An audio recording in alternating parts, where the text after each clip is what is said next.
Accessing library computer data.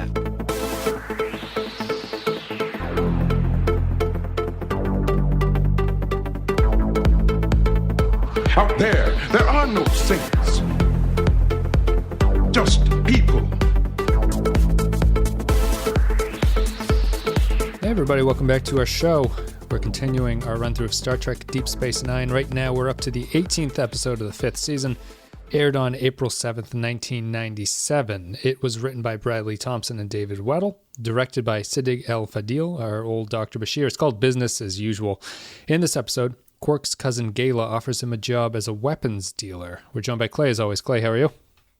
I'm good. Do you happen to know what the HR department on Deep Space Nine is located or what it's like? I would assume it's next to Odo's office, but why do you ask?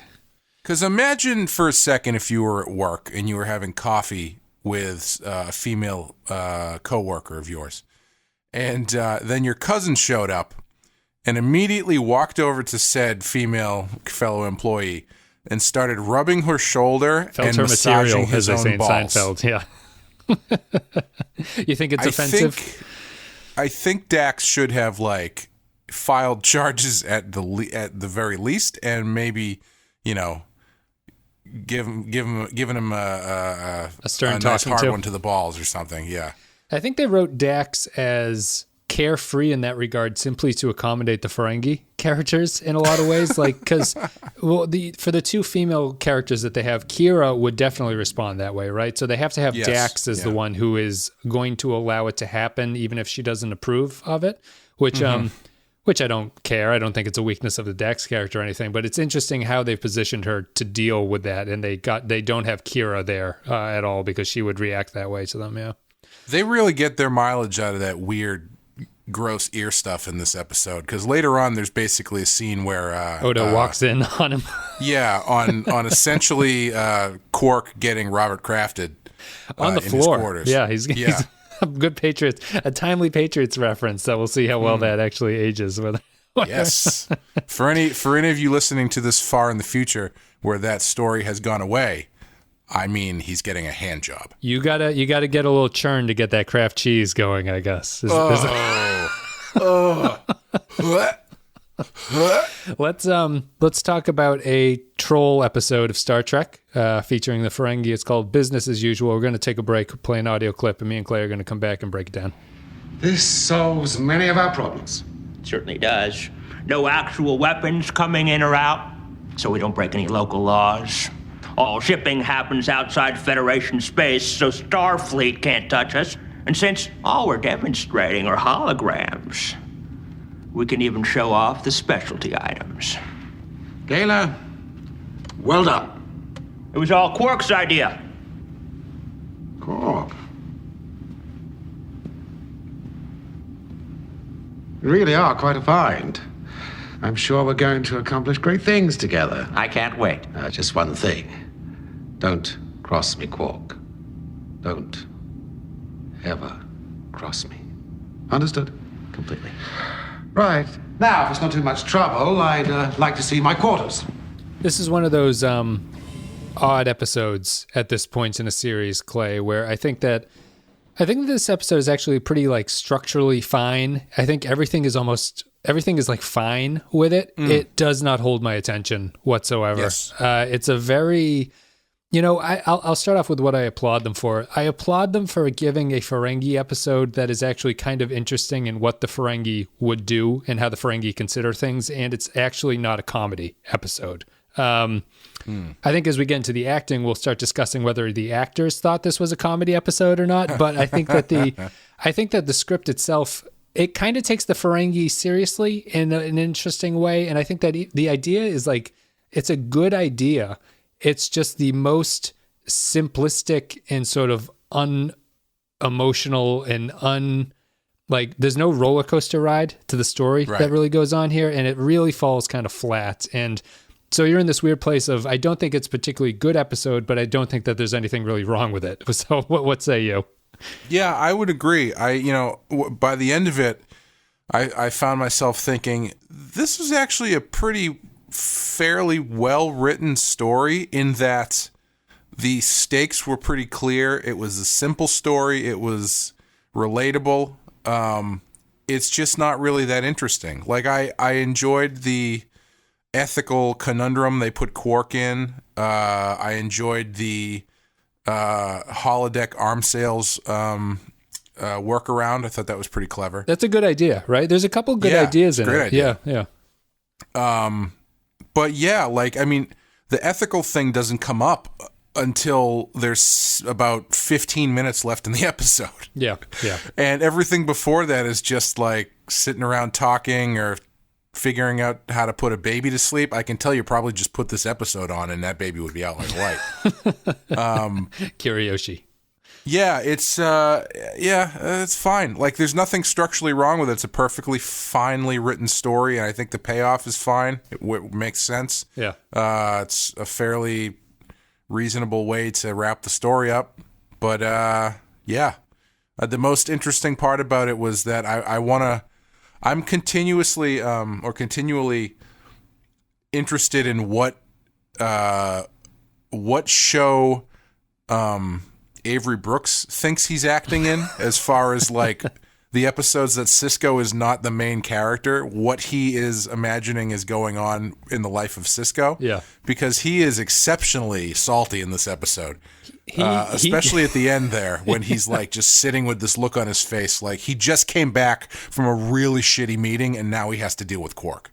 Yeah, well, I didn't mind his ending thing. I thought that when he first yells at Quark, felt like he was taken off of his meds or something for that week. Like, he's very angry, and I think that it's one of those weird things. It's like it almost fits hand in hand with the episode. It's like, I understand why Sisko would be angry about that, because he thinks Quark is dealing in like weapons of mass destruction, but at that point that he flips out on him, they haven't really gone into that as much, and I know it's there. Like, so what I'm saying is that the script is obviously aware of the fact that this is what Quark is doing, and so everyone else on the crew is kind of reacting to him negatively, which becomes even bigger as the show moves forward, the episode moves forward, and like Dax abandons him and everything. But I don't know, it felt to me like Avery Brooks thought that was going to be like his only scene in the episode, so he's like, I'm dialing it up. I feel that's nice. I feel that and this is probably good. Like the fact that the episode works, but it also doesn't work at the same time, is kind of how I feel about almost every aspect of it. Like there's some good actors in this episode. However, I'm not sure that they're acting appropriately for the story. The guy who plays the weapons dealer, the bald older weapons dealer, who's a famous actor, who I can't think of his name right now. The Quark's boss or the other guy? Quark's boss, the human, not the Ferengi, who's Gala. Gala is the Ferengi. No, not him. I meant the other guy who shows up later. The guy from Reservoir Dogs. Oh, Lawrence Tierney. No, not Lawrence Tierney is also funny, but the Haggith guy, the weapons dealer boss. Yeah, he's a good actor who clearly is like, oh, this is a sci-fi genre show. I'm going to act now and sort of and get his point across. Does anyone have any cheese for all of this ham that I brought with me? Like, is the scene where he's yelling at, he's like, Quark, you think this buffet is appropriate? Well, it is. Ha ha ha ha ha. It's very got you. Did you see through my acting? And there's nothing. Ferengi humor might not fly, but human humor cannot be topped. The problem. What is the deal with airplane food? The problem with it is that it's like, I don't even think my wife, please. Boy, am my arms tired. I just came in from the Delta question. Boy, am my arms tired.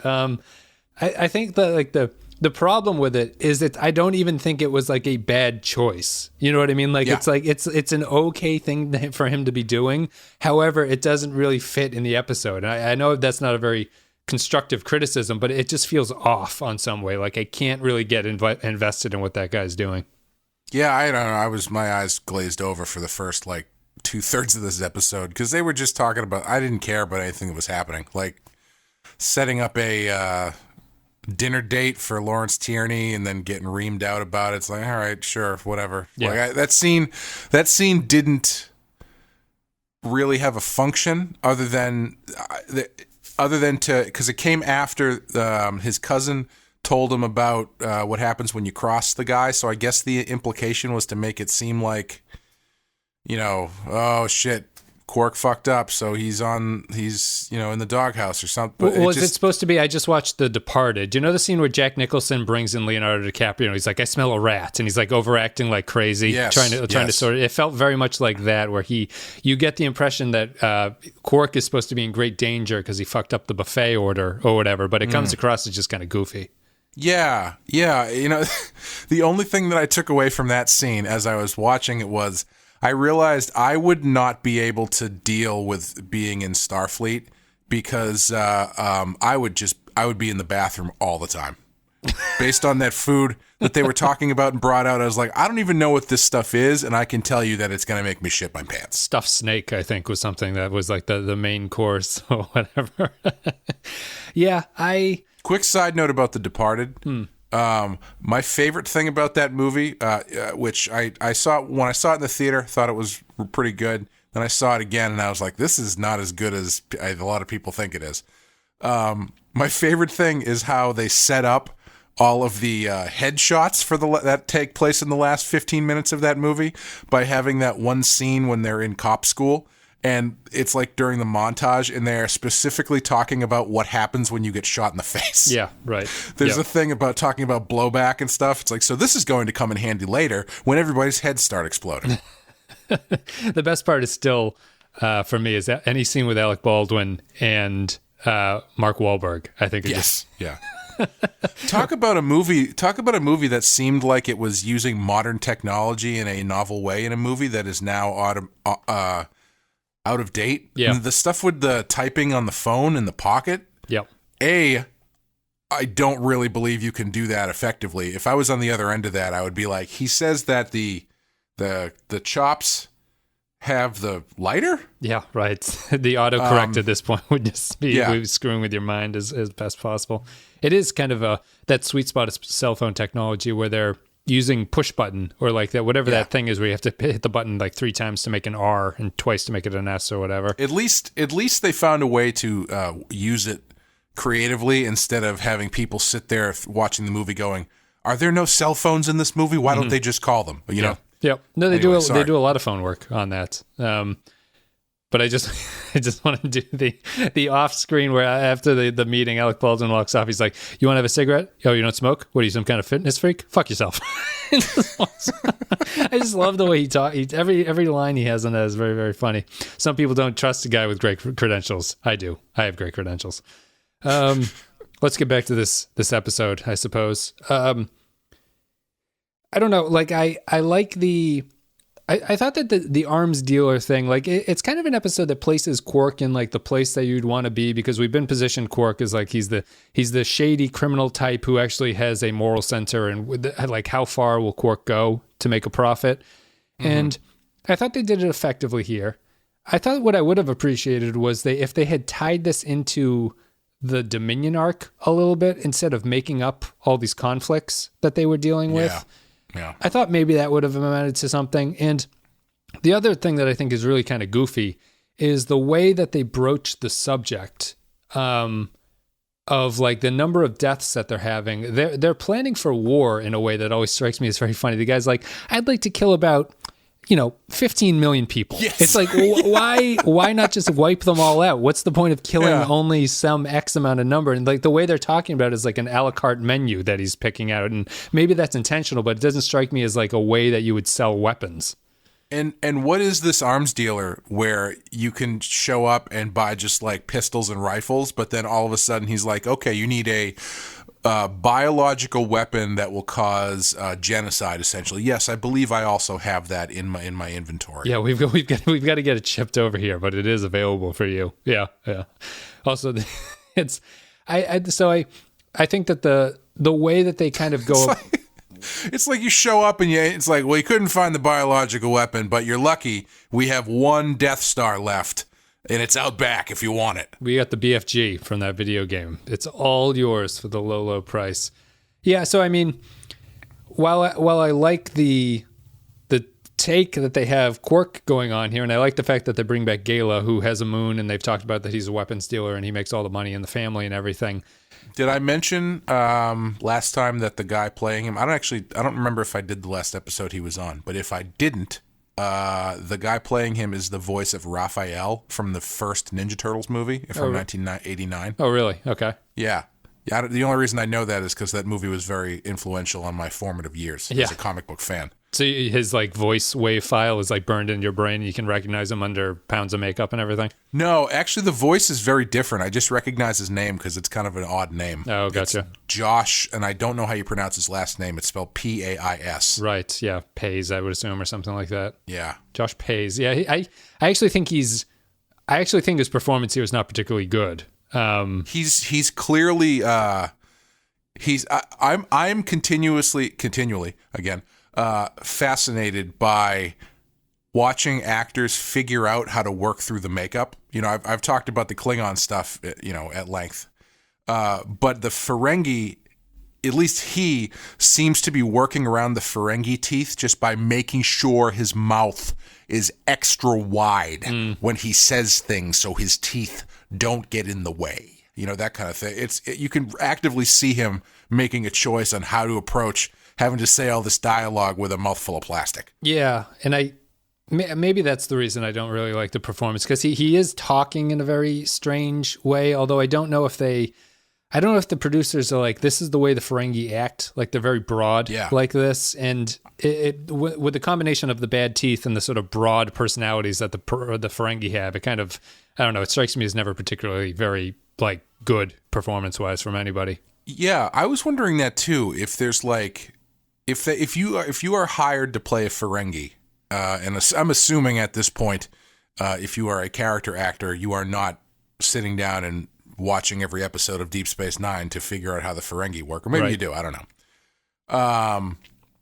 But do they give you like a class, or do they give you like one episode to look at or something, or like is the Ferengi acting, because it's all kind of the same, right? It's all fairly similar. It's borderline racist. Is it all based on the first person who played a Ferengi? So they're just like, see what he's doing? Do a version of that. Probably. And it just like passes down the chain. Like no one's ever allowed to break the chain because of that first performance. And I have noticed that Quark, or Armin Sherman, is probably the least broad as Ferengis. Most of the other ones are fairly over the top. Like Rom is fairly over the top. The Nagus is fairly over the top. Well, I'd say Rom is over the top in a non-Ferengi way. Yes, he's in a, you know, a different stratosphere for what they're doing. Yeah, he's in a Simple Jack sort of way. Yep. Nog is kind of over the top. The Nagus is over the top. The one that Jeffrey Combs played is over the Brunt. top. Yeah, yep. Yeah, this guy is over the top, and I don't know if it's a combination of things, if it's the makeup and the acting style that they is quote unquote the Ferengi thing. But Armin Sherman is actually pretty laid back. He does a lot of more work with his face, I think, because his eyes, he was born for that makeup, for better or worse. It looks the best on him, and it really accents his eyes, which are pretty intense. Yeah, he has a good head shape for it. It seems like the others tend to, like, if you have too narrow of a head, it makes the Ferengi look kind of weird. But the Ferengi head shape, I think that roundness is really more of an appealing look for them, and he has that. Yeah, and something about, for whatever reason, he just can do a lot more with a lot less when it comes to playing Ferengi. Maybe it's working with Aubergenois. He gets to look at that a little bit, and he's allowed to sort of like, because they both do a good job of acting underneath the makeup, and it's more subtle than what the other characters do, who tend to rely on talking quite a bit. Yeah. Sorry, the baby's in the background. Someone's going to complain about that. Someone get Chief O'Brien to pick him up. No, you need Worf to come in and pick him up. Oh, that's right. Yes. I think that so where do you stand? We both kind of agree that the episode is kind of fine but boring. Like, what you started off the series thinking that you at least kind of enjoyed the Ferengi episodes on some level. Are you still coasting along with them, or has anything changed with you the more that you see them? I didn't really like this. I shouldn't even say I didn't like it, because it was fine. It was just, this episode was kind of in the pocket of episodes that I thought most of Deep Space Nine was, where it's like, just it's not diplomacy, but it's a lot of talking about shit that I don't care about. Yeah. Thankfully, they do add some relatable stakes to it and give him sort of an ethics crisis, which is nice towards the end. But yeah, like between the talking about how much guns are going to cost and like who's going to get what, and this guy How many deaths, yelling at where this, they're going. Yep. Yeah, and this guy yelling at this regent about going to Fire Island or whatever. That stuff was, and that plus the baby stuff, I was just like, oh boy, this is going to be one of those ones where I just sort of let it wash over me and forget what happened. But, yeah, I will finish with the baby stuff. There's not much to say about the O'Brien storyline, which is kind of fascinating. But why? What a weird choice for a storyline. What's missing from the Quark storyline? Like, why does this not have? Because hardcore nudity. If I was looking at it, I think you have all the beats here that should work for a satisfying Quark story. And maybe this episode is satisfying on like the definition of just be like, that worked. That was satisfying for me. I don't know if you have any thoughts about why it doesn't work. I feel like I feel like it's maybe one of their ethical issues that is divorced from what they're actually seeing. And so the talking about it isn't really conveying what's going on. It's maybe too like intellectual of something to have to think about. And the fact that you never see any of the death, the fact that it doesn't tie into the current Dominion situation and there's no like real feeling of stakes to what's going on. It's just a number that they're talking about. Leaves you in this place where you're like, yeah, that's all fine and well and good, but you end up with just scenes of people talking in a room, drinking champagne with each other, and it doesn't really feel like you're actually existing in the universe and having an episode or show about the universe. It feels like they're just kind of talking about what that would be like. Yeah, I think part of it is that the beginning of it, the plan just works fine. Like you start the episode with him talking about how he has literally no money left. And very then convenient plot-wise. I think all of that is very convenient plot-wise. Like he has no money, he gets this job that gives him money, and then he makes enough money to quit at the very end. It wraps up tidy. Yes. But sorry, I didn't mean to interrupt you.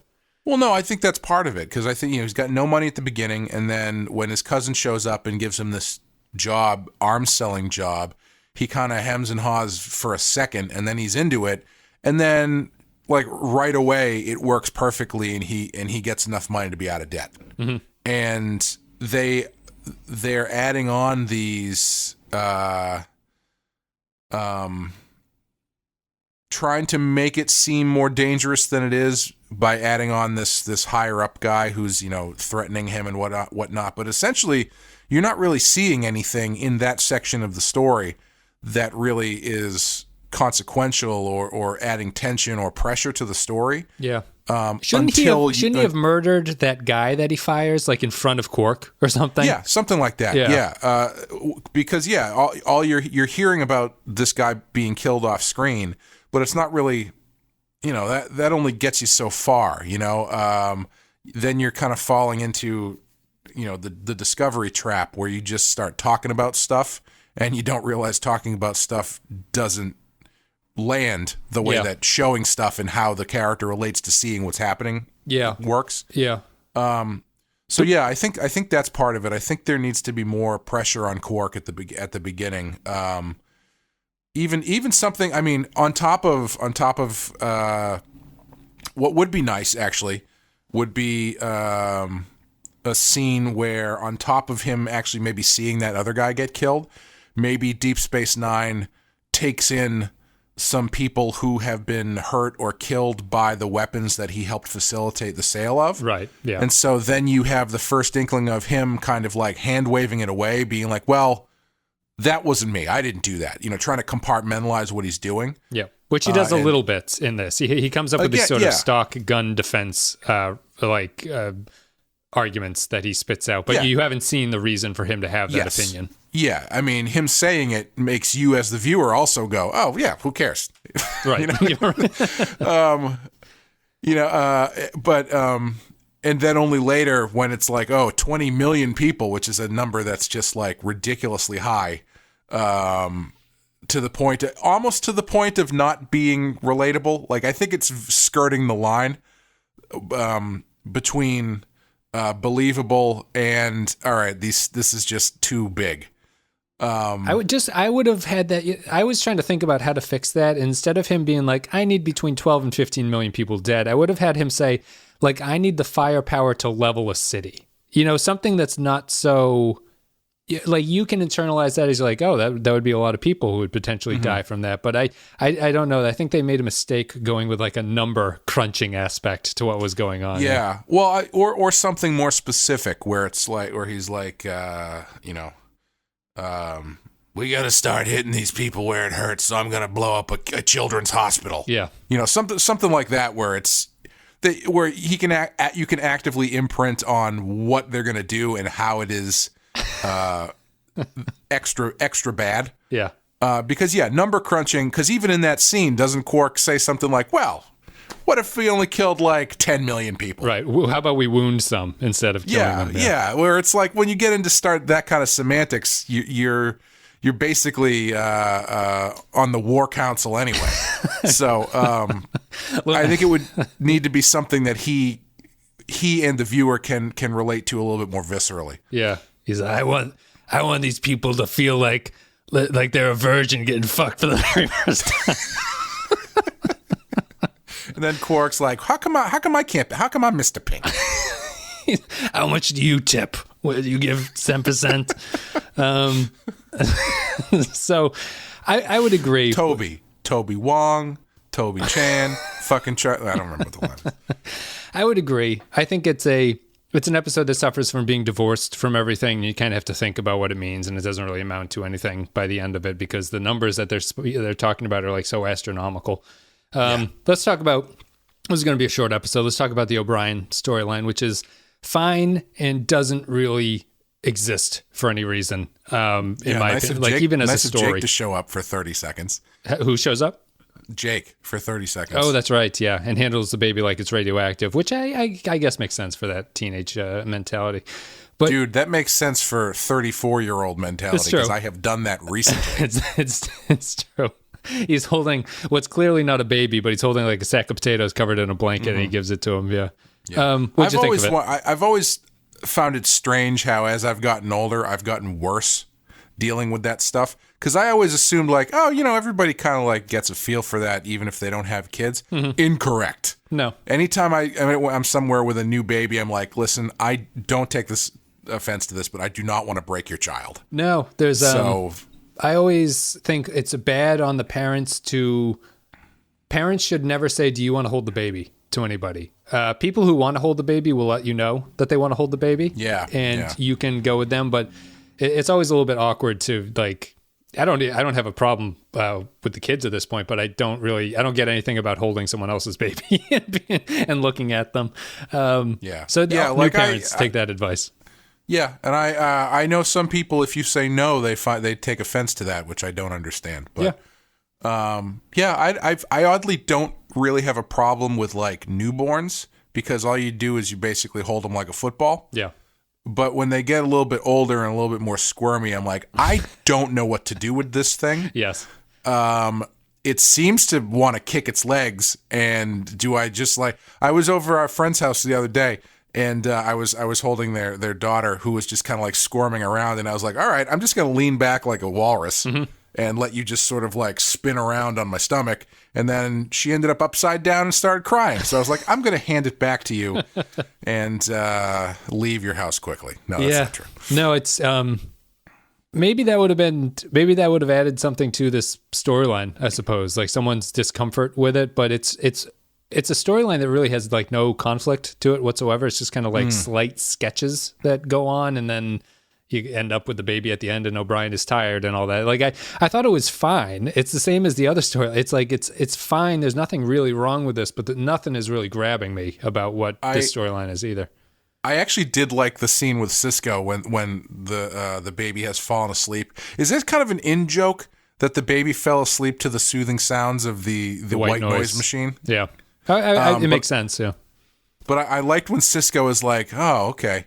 O'Brien, why don't you take a few days off? And he's like, no, it's fine. And it just goes like, no, this is unacceptable. The only thing would have been better if he started yelling at him like he was yelling at Quark. He was like, you misunderstood what I'm talking about. It's there's not even really anything to say about it. So we see Kiriyoshi, we get reminded that he exists, and Worf is good with the O'Brien children continues as a story or plot point that the show wants us to know about. Before we wrap up, what did you think about the dream sequence? Terrible. That Quark has? Terrible. Yeah, I thought it was really stupid. And it just seemed like an excuse to get everybody back into the show for a scene. I mean, the thing about dream sequences, that you expect a little bit of symbolism or something, but there was no, they're like, you killed us, Quark. O'Brien watched up and he's like, why did you kill my baby, Quark? And then walks off. And it's just so, it was almost like the end of Wayne's World when all the shit keeps piling up at the end, and his girlfriend is like, Wayne, I'm pregnant. That's why I've been so moody lately. And then he's like, I can't sign you because you're not good enough for the record, and your house is burning down. Like that kind of thing. You've killed my child. It's a tough thing because, you can go David Lynch dream sequence where everyone's like, does this mean something? Like, what's going on in this? Or you can go this incredibly obvious. I think the best dream sequence is somewhere in the middle, I suppose. No offense to all the David Lynch fans and stuff, but go ahead. Well, Sopranos would be an example of. I think Sopranos does a good job with its dream sequences because it's surreal, but you can also sort of understand what they're talking about. So what I would have done, this is compounding on top of what I said previously that I would change. So I would add in the thing about Lawrence Tierney wanted to blow up a children's hospital or like a newborn ward or something like that. And then in this dream, because having him see the death, the dead people from DS9 actually doesn't make any sense, because nothing he's doing is involved with selling guns to anybody who's going to fire on Deep Space Nine, right? Right. So I would have him have a dream. You could keep that stuff if you really want to, but I would end it with O'Brien saying, you killed my baby, and then going over and putting the baby down on not a pile, but like in basically a newborn ward full of dead kids. Okay. And like do like a zoom out thing where you can see the number of the children that have been murdered by this guy. So just to add, this might be too dark for broadcast television in the 90s. I don't know, but I think it would be effective. Well, is this too dark? I was thinking, because the whole episode has been about O'Brien having a hard time with the baby being quiet, would he have been like, in the dream, would he be like, well, he's finally quiet now, and he like lays him down into a tiny casket or something? Like, is that? You win. I think the show should have tried something a little bit more edgier than what they ended up with.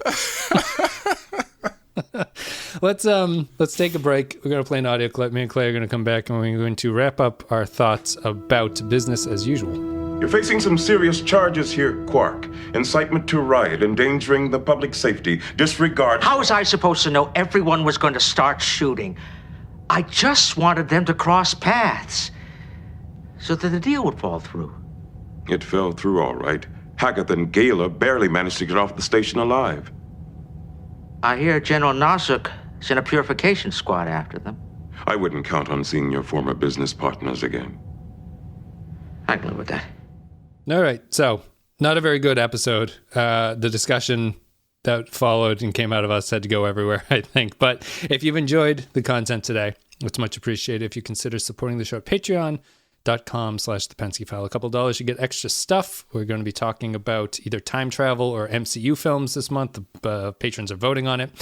And I'd like to give a shout out to our Captain Tier supporters: Andrew Cherlog, Ben Douglas, Bradley Killens, Captain Quark, David K, Dexter Sebastiani, Dwayne Hackett, Eric Johnson, Yarpy, Jay Stanley, Joy Mango, Kyle Barrett, Matt Flores, Matthew Cutler, Matt Ross, Michael Pond, Mike Burnett, Nathan Elliott, Nick Sergi, Robert Cummins, Russ Graham, Samuel Custer, Grim Santo, Sean Spinobi, Stephen Cobb, Tark Latif, and Will Yates. Thank you very much, guys, for supporting the show. Clay, let's go to some patron thoughts. If you support the show on Patreon, you get to leave thoughts about upcoming episodes and we read them.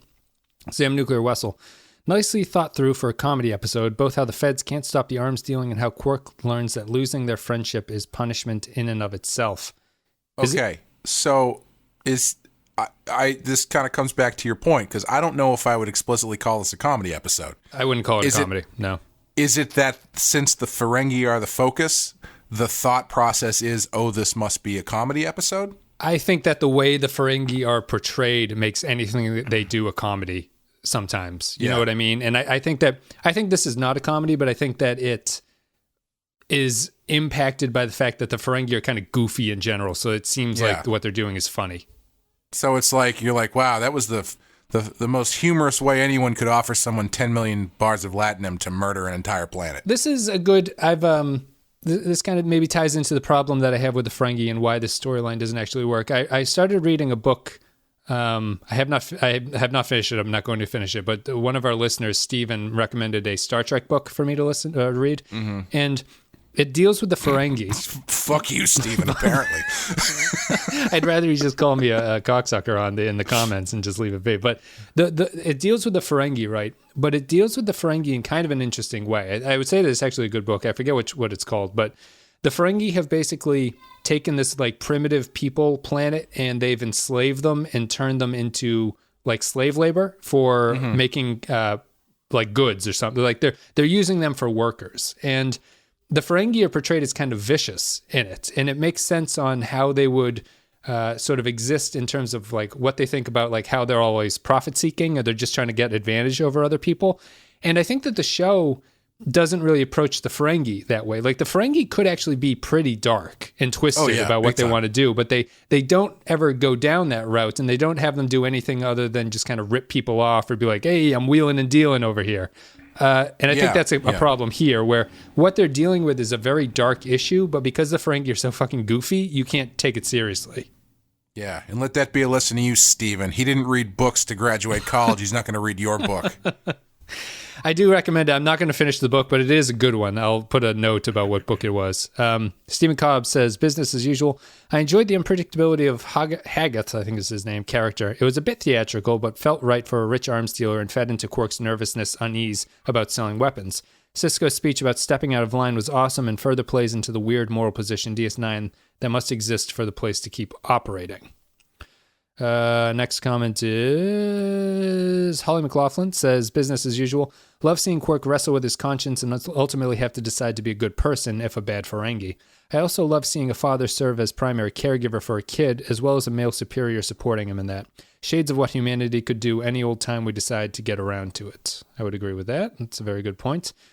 Captain Quark, business as usual. O'Brien shows us that a working dad can have it all. Also, the actor who played the evil British art dealer in Beverly Hills Cop plays evil British weapons dealer here, co-starring his forehead mole.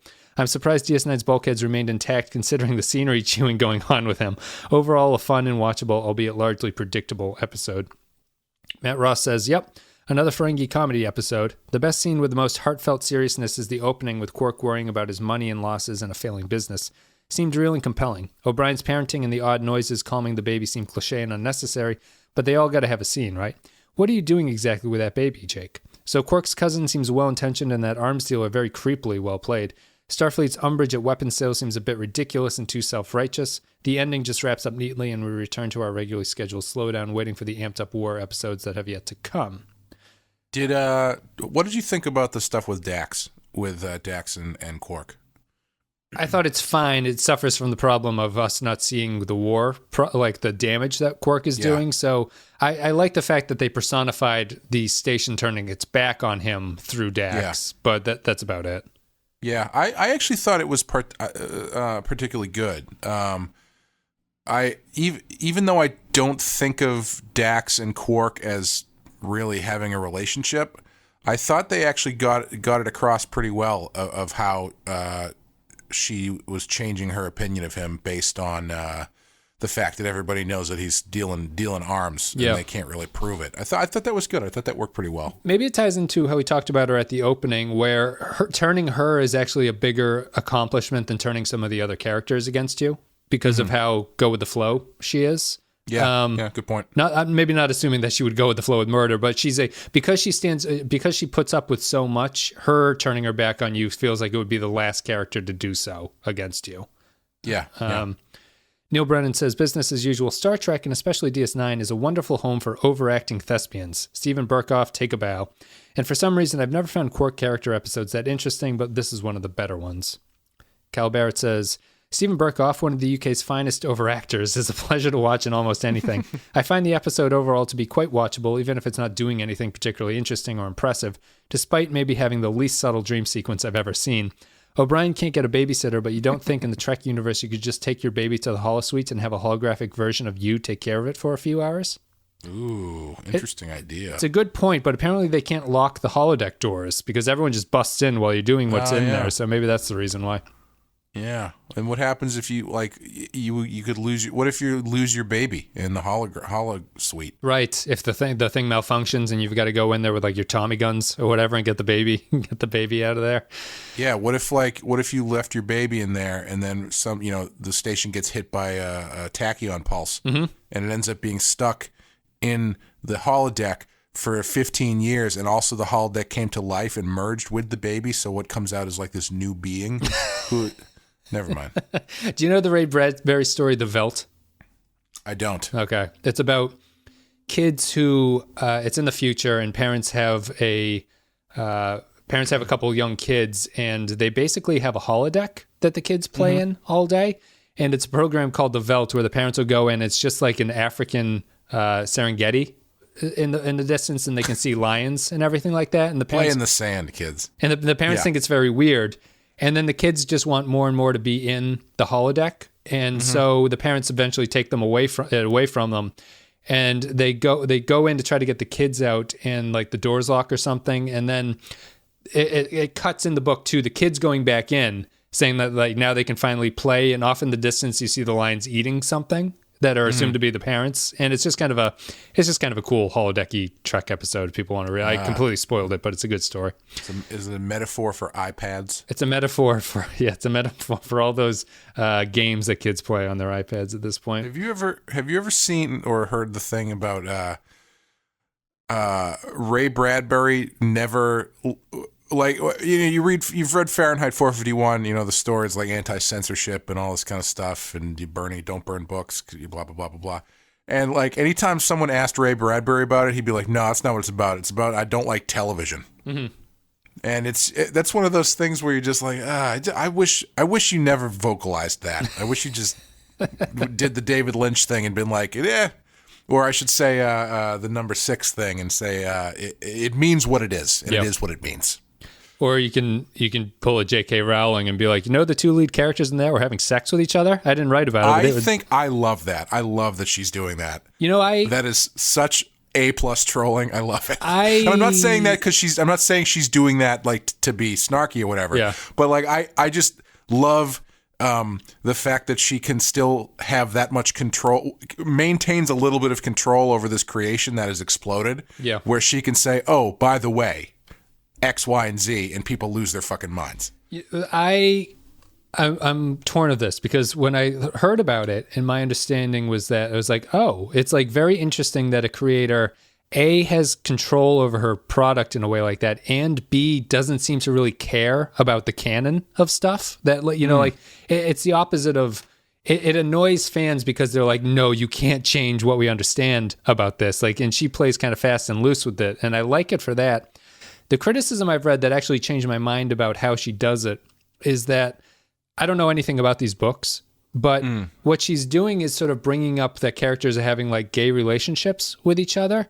However, the problem people have is like, well, if this is true, none of the characters in the book are having these kind of relationships. So you're kind of having your cake and eating it too by writing a book that you're going to make sellable and no one's going to have a problem with because you're not putting controversial material into it. And then afterwards being like, oh, in my head, these two are actually having illicit sex, like gay sex with each other. And people are saying, well, you're kind of a coward for not putting it in the book. Yeah, I don't know. I guess I would be of two minds about it because I can agree with that, but I also think that you can write a story like that and have the sexuality of your characters in mind, but you're just not putting it down on the paper. Like, I mean, is she any more or less of any more of a coward for not putting that stuff in there than she would be if she was like, oh, by the way, these two straight characters were boning and I just never put that in?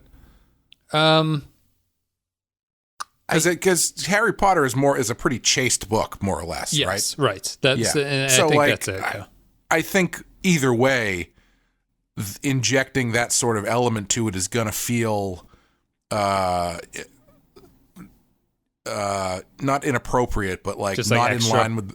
Yeah, not in line with the rest of it, and I agree that it is very sensational on her part to do that. But I don't know if not doing that is any more or less I don't know what the word is than if she did the same thing with a straight character or two straight characters. Yeah. But I mean that people coming at that from a point of view that is different than mine might clearly have a different viewpoint on it. So who knows? Yeah, I if she's doing it to just sort of like give the middle finger to fans who take the stuff too seriously, I kind of applaud that. But if it's a way to sneak something in that you don't actually have, that you should have included in the book maybe, or at least like broached in the book to sort of add to that kind of like realistic, or if you think it's that important to the characters, if you think it's important enough to bring up, why is it not in the book, I guess would be the counter. Well, I think it's kind of a double-edged sword, because I mean, though there's not like illicit sex in the book, there are characters who do have relationships, right? Yep. So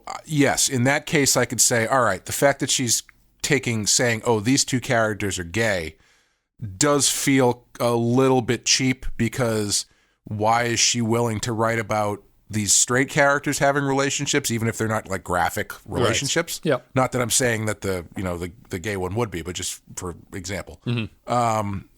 What is stopping her from writing about a gay relationship in the same way? In that way, yes, I would say it's cheap. And it's kind of sensationalist.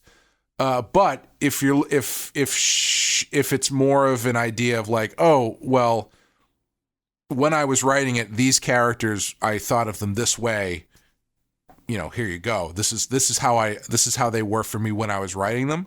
Then that's different. I think that's fine. But again, it does kind of come off as kind of sensationalist when you look at it that one way. Yeah. Well, let us know, people, what you think about J.K. Rowling, how she does this, and would you want the creators of Star Trek to do the exact same thing? Let's give a rating for this one, Clay. 1 to 5 for business as usual.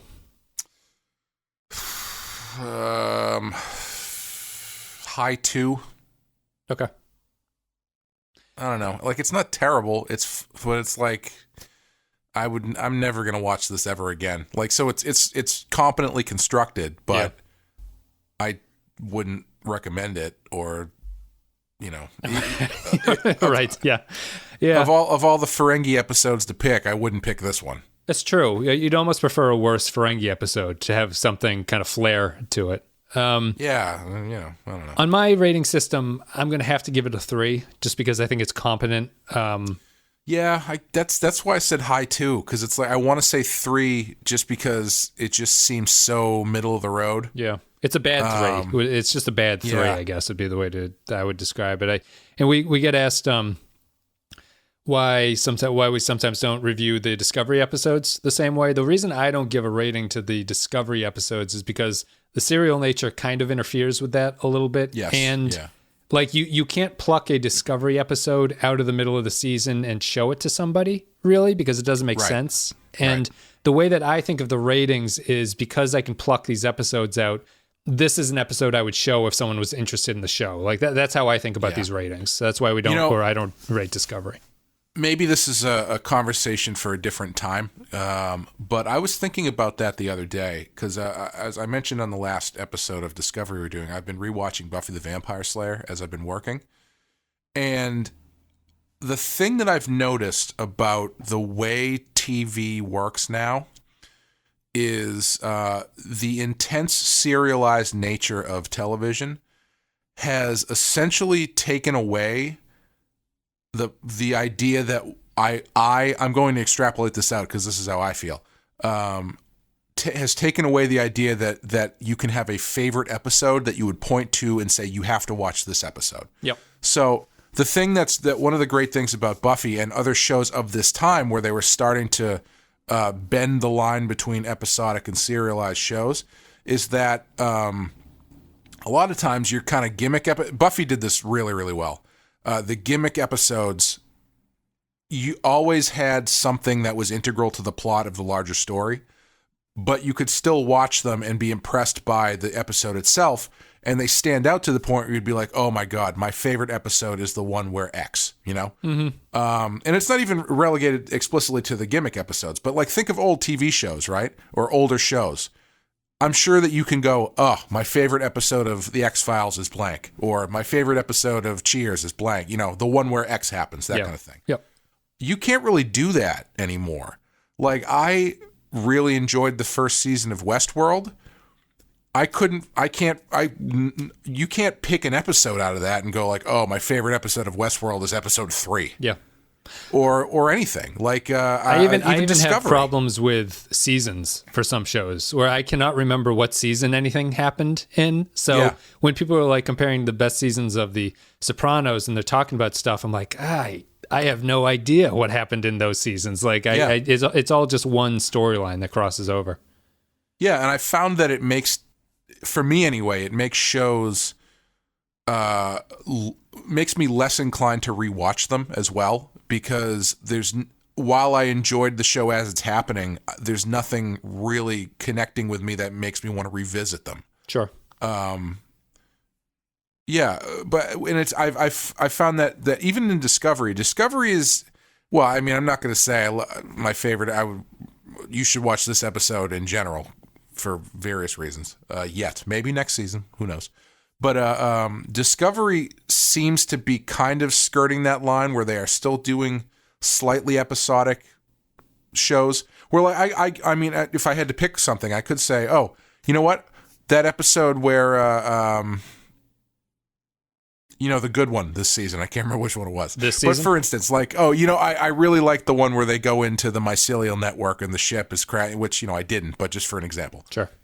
You can point to that and say, watch this, and you can get the gist of it and enjoy it, even though it's in the middle of a season-long story.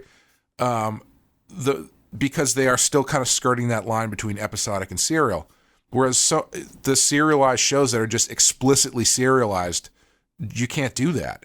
And I've also noticed that, sorry to go on this long diatribe about television here, the shows that are explicitly serial do not even try to attempt to sum things up the way they used to. Because remember, on older shows, the shows that were more serialized, and again, using Buffy as an example because it's fresh in my mind, as Buffy became more serialized, before every single episode, they would go previously on Buffy the Vampire Slayer and then have to like hand pick a bunch of shit that has happened over the past 3 seasons that are all now relevant again. Right. Yeah. Because they are continuing that story. And now it's just like you either watched it and you're on board or you're not. Yeah, or you're binging it and you watched it 2 minutes ago and you don't need a reminder. I think that's the thing. I think the binging mentality is like, well, these people probably have watched 5 of these in a row, so we don't have to recap anything. Yeah.